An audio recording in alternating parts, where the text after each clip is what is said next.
హరిశ్చంద్ర నాటకంలో కాటుసేనుడు అర్జునుడు ఒక పద్యం పాడతాడు. ఎంతమంది రాజులు ఈ భూమి మాదనుకున్నా ఆఖరికి 3 అడుగుల నేలకే పరిమితం అవుతారు. కానీ ఈ రాష్ట్రంలో జగన్మోహన్ రెడ్డి ఈ దేశంలో ఈ రాష్ట్రంలో ఉన్న భూములన్నీ నా పేరు మీదే ఉండాలి అనే ఫస్ట్ శిలాపలకాలతో అంటే అద్దురాళ్ళ మీద తన ఫోటోలు వేసుకున్నాడు. మేము పల్లెటూళ్ళలో ఒకప్పుడు బాగా పంట పండుతుంటే దిష్టి బొమ్మను పెట్టేవాళ్ళం. ఈ జగన్ బొమ్మలు పెట్టినందువల్ల దిష్టి బొమ్మలు పెట్టలేని పరిస్థితికి రైతులు వచ్చి ఆనందించారు. ఆ రైతుల ఆనంద డోలికల మధ్య దుర్మార్గంగా కూడా జగన్మోహన్ రెడ్డి ల్యాండ్ టైటిలింగ్ యాక్ట్ని తీసుకొచ్చాడు.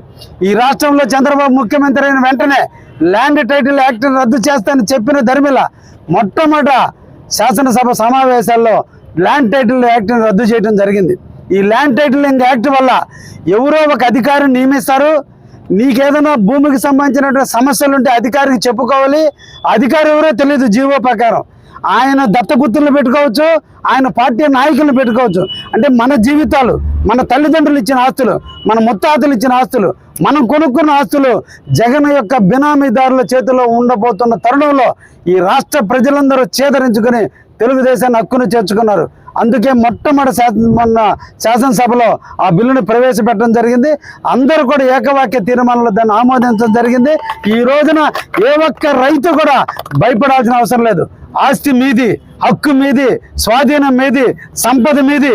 ఈ దేశ ప్రజలు సుఖశాంతులతో ఉండాలంటే రాముడు లాంటి చంద్రబాబు నాయుడు మన రాష్ట్రంలో ముఖ్యమంత్రిగా జీవితాంతం కొనసాగాలని మనందరం దేవుడిని పూజించేటప్పుడు బాబు గారు కూడా ఆరోగ్యంగా ఉండాలని మనందరం కూడా కోరుకోవాల్సిన అవసరం ఎంతైనా ఉందని సందర్భంగా తెలియజేస్తూ ఉన్నా.